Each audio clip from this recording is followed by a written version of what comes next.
Hey guys, Cass here, and today I'm going to be talking about all of the books, I say all, it's not as many as normal, that I read in June and July. So I have talked about it in a couple of videos, but I've just been in a slump for the past 2 months, June and July.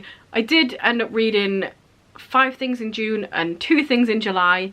Normally that amount would be like my average for 1 month. But yeah, the thing is also, the books I was reading were just getting 3 stars, very average, very meh, very I don't even care about what's going on. So that wasn't helping at all. So yeah, this video is a combination of June and July, and let's just get into it. First up, I read the Unwritten Volume 5, Onto Genesis. I don't really have much to say about this. Like I say, it is the 5th book in a series, so I have explained what this series is about so many times, but I will give you the quick lowdown. It is about this dude, Tom, and his dad wrote this series about Tommy Taylor, who was a magic boy in a magic school, not that magic school, a different magic school, and people always associate Tom with the character Tommy, and then shit starts going down, weird things happen, it's fantastical, it's magical, there's people after him, words are magic, stuff's going crazy, there's murders, there's things going on. So yeah, Volume 5. I enjoyed it. After that I read The Big Ask by Simon James Green. I actually bought this in June and then pretty much read it as soon as I got it. This was the one sort of shining star in June because obviously it's Simon James Green, so I did very much enjoy this, but also it was this thin, so I just read it all in one go, enjoyed it, and then carried on having a slog of a month. But yes, I wasn't expecting it to be so small, but I still enjoyed it. It is about these 2 boys, and one of them has been dumped by his prom date, his girlfriend, and then the other one's like, hey, why don't I take you to prom? And he's like, okay. And it's just about these 2 guys. It's not even necessarily relationshipy throughout the book. It's like, do they have feelings? Do they not have feelings? Are they just doing this? Like, what's going on? Obviously, the main character does have feelings for the guy whose girlfriend broke up with him, but it's very much like romance isn't the main thing in here. It's just a book about these 2 guys, and then things keep ensuing. The girlfriend is a bit doolally with the things she's coming up with and doing and saying and all this stuff, but I enjoyed it. It was super fast read. Honestly, I thought, oh, I'll just read a couple of chapters of this and then put it down before I went to bed, and then I just read the whole thing in bed. So yeah, the silver lining of June was this book.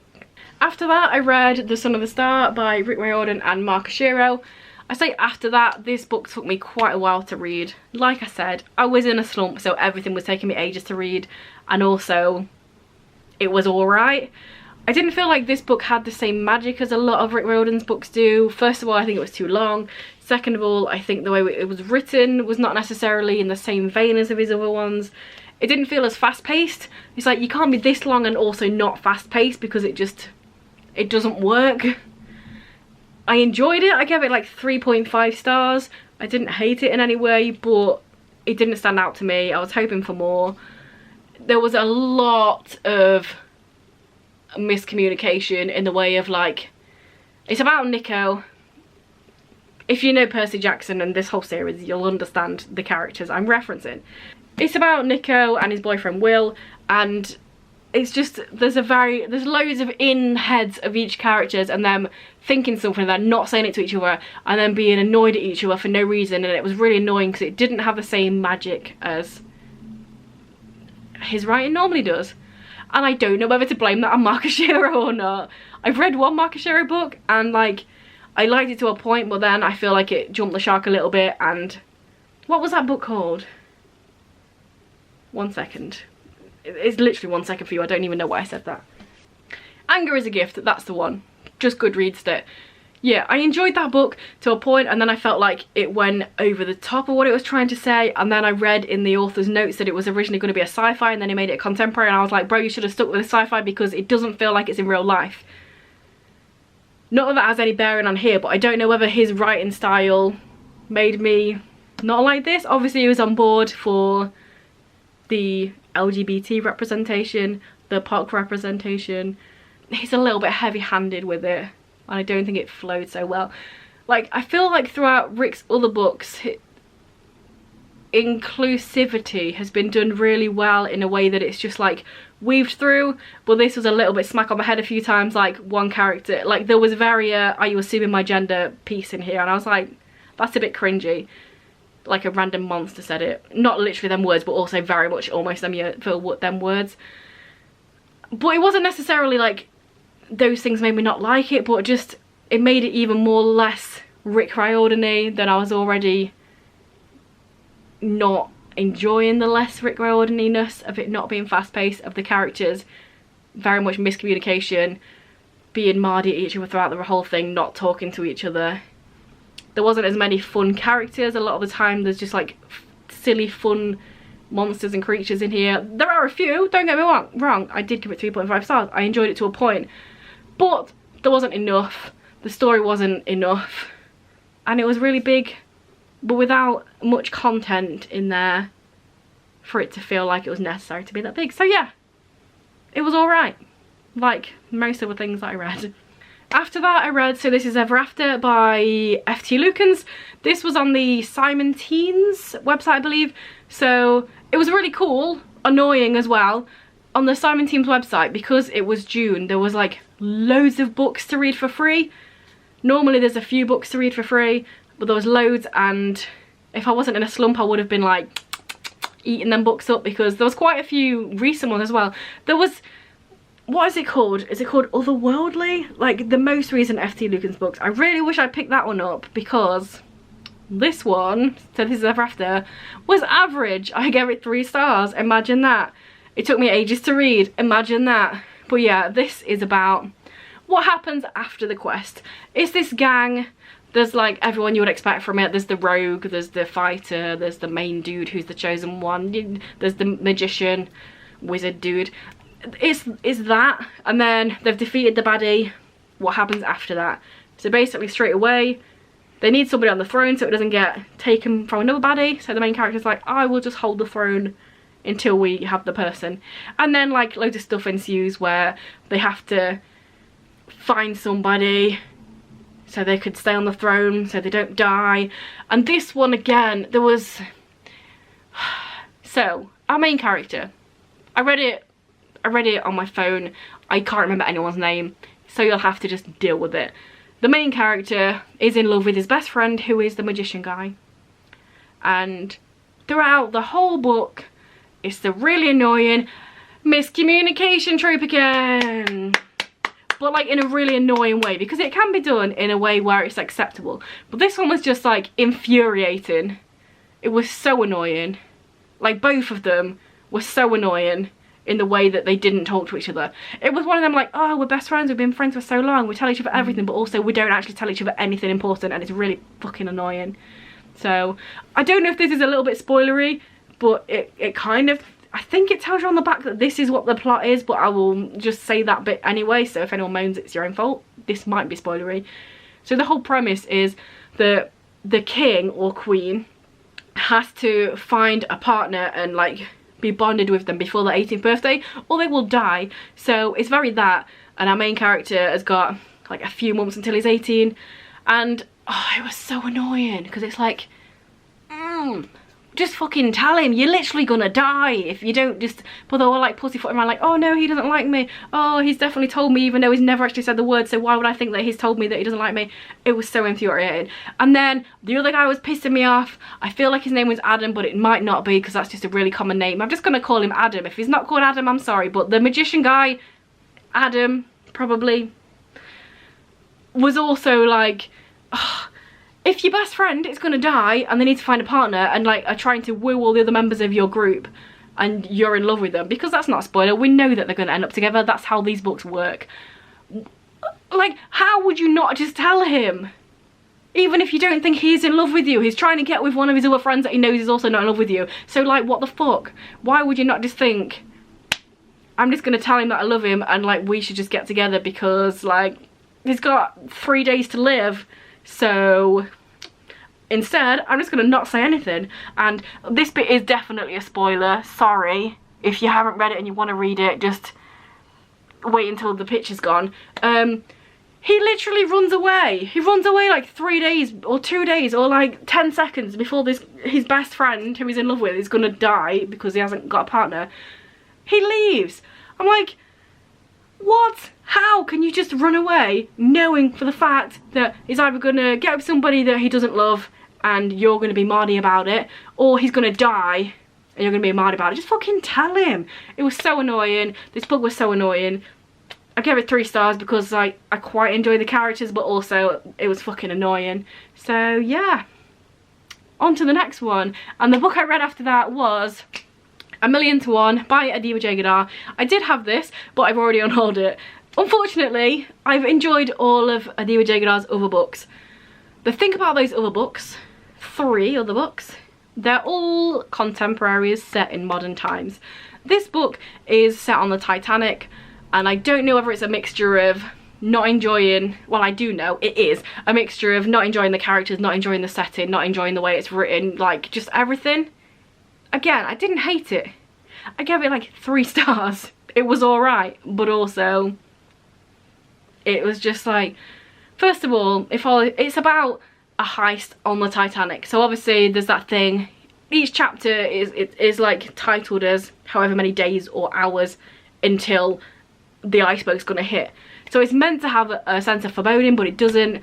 I feel like when they're on the boat, it doesn't feel like, there's no atmosphere of being on the boat. The 4 characters, like, there's no connection between them 4. I don't know whether it was partly because it's set obviously in the early 1900s and Adiba Jagadar's trying to get that whole like different prim way that people were back then, but it also didn't feel like it was in that time period because it didn't feel like it was written enough in a way that it was. Like, they were running about and doing crazy stuff, and I'm thinking in my head like, aren't they wearing like massive dresses and shit? But it's never mentioned that sort of thing, like getting caught on anything. So it didn't feel like we were in the place we're meant to be in. And yeah, the characters just didn't gel well. I didn't care there was a romance going between 2 of them. I didn't care. I didn't care if any of them were gonna live or die when the iceberg hit. I didn't care about the heist. I just didn't care. Like, it wasn't a terrible bad book. I gave it a very middling review, 3 stars. I just didn't care about anything. And her other books, the characters are cute, the romance is cute, it's a really fun setting, but I feel like just everything was a miss with this one. It just didn't work for me. So yes, those are all the books I read in June, so we'll head on over to Message for one of the spawns, and then I'll be back with the last 2 books, the 2 things I read in July. Hi there. The box is always the best place to lay. Come on, hello. This box. So, first of all, I read The Pinnerism Project by Peter Trier in July. This is a book that I got from a local author. So every year my town does a book festival. They put on loads of stalls for like 3 or 4 days straight. There's loads of stalls on the market, authors come and do talks, there's loads of like different projects and activities and stuff for kids and adults, and it's really cool that it's a thing that happens. And I went down one of the days and had a little look on the market and picked up a couple of books by local authors. This is one of them. I didn't like it. I picked it up, I thought I'm gonna read one of these straight away. I didn't like it.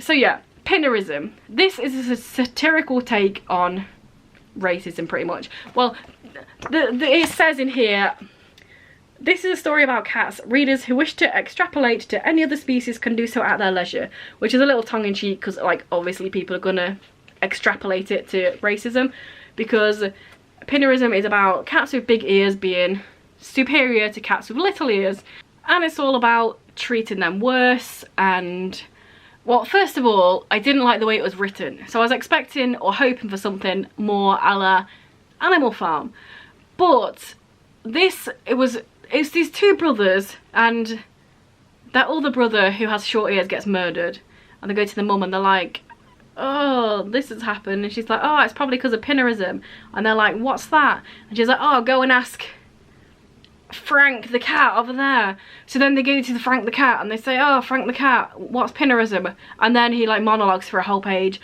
and then he's like, oh, if you want to learn more you should go to Jeremy, that other cat who works at the school as a scholar, so they go there and they're like, hey, scholar bro, tell us more about this thing, and then he monologues for a page. It's like, it's very that. I didn't like the way it was written. I would have enjoyed it more if it was like actually just a story happening in the society rather than going out and like explaining it in monologues over and over again. Also, it just was, it felt very angry Facebook old white man. And here's the thing, I did Google the author, he is an old white man.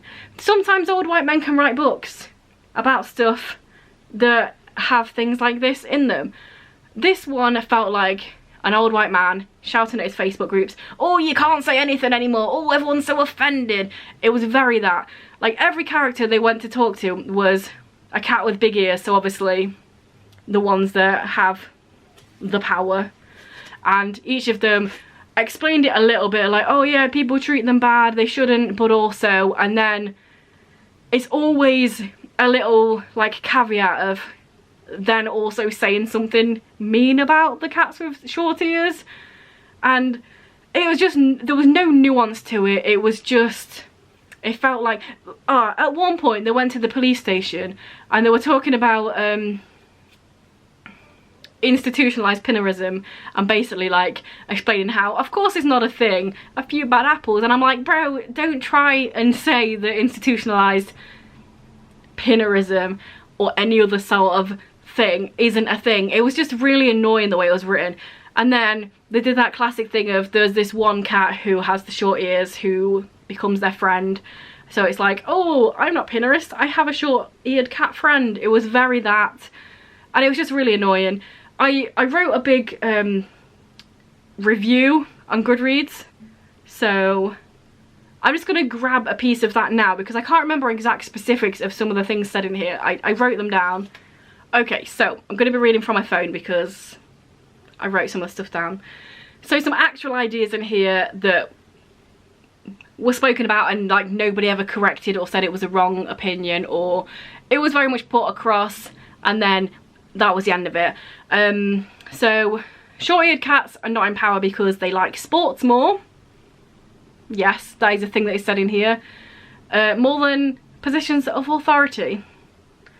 Short-eared cats are more violent, but hey, maybe it's because of the pinnerism, maybe it's just because of their culture. Yes, that was said in here. Remember guys though, it's only about cats. If you put it towards anybody else, then that's your own thinking. Short-eared cats shouldn't be offended by the word smear, so there is a derogatory term in here for short-eared cats, which is smear, which is a mixture compound of short and ear. And at one point, one of the brothers is at the school talking to the head or whatever, and she's telling them, oh, pinnerism's not here, we don't have any pinnerism here. And then he goes out on the playground and there's these bunch of long-eared cats picking on the short-eared cat, calling him a smear. The short-eared cat retaliates, and then he goes and tells the short-eared cat, it's only a word, why are you so mad about it? He also says to the others, oh, you shouldn't say stuff, you shouldn't be mean, but like specifically mentions, it's only a word, why are you moaning about it? It doesn't matter, just turn the other cheek. It's on you basically to be offended by it. Oh, towards the end, factories, because basically, let me give you a bit of context here. So it's very much about a totalitarian system happening. The government are anti-pinnerist, so they want this to stop happening, so it goes to an extreme of having like this police force that forces everybody, they're not allowed to say certain words, they're not allowed to say the word ear anymore. And at one point they're at a play and somebody's doing Macbeth or something and they say the word ear in the play and then get arrested because, you know, freedom of speech doesn't exist anymore, you can't say the word ear. So because of that, like, they're putting short-eared cats in higher ranking positions because, you know, we need to even out the scales.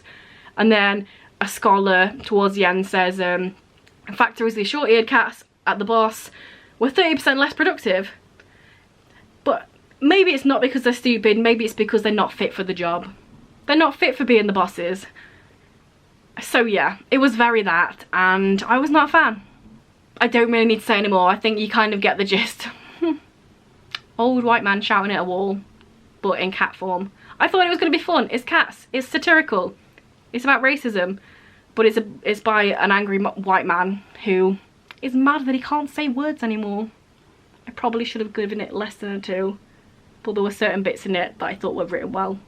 I quite like the totalitarian bit, but then it went to, oh yeah, and also like, obviously the police couldn't have institutionalized pinnerism, but like the totalitarian police were very much like, they were seen as worse, the anti-pinnerists were seen as worse as the pinnerists. So yes, there you go.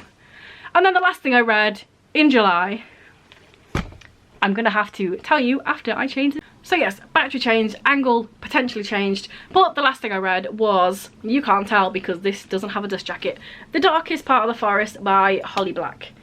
So I don't actually have a dust jacket for this, I got it off eBay quite a while ago and I finally picked it up to read it. I read it because I wanted to, even though I was in the biggest slump of all time, I've still been managing to get the Buzzword book read every month.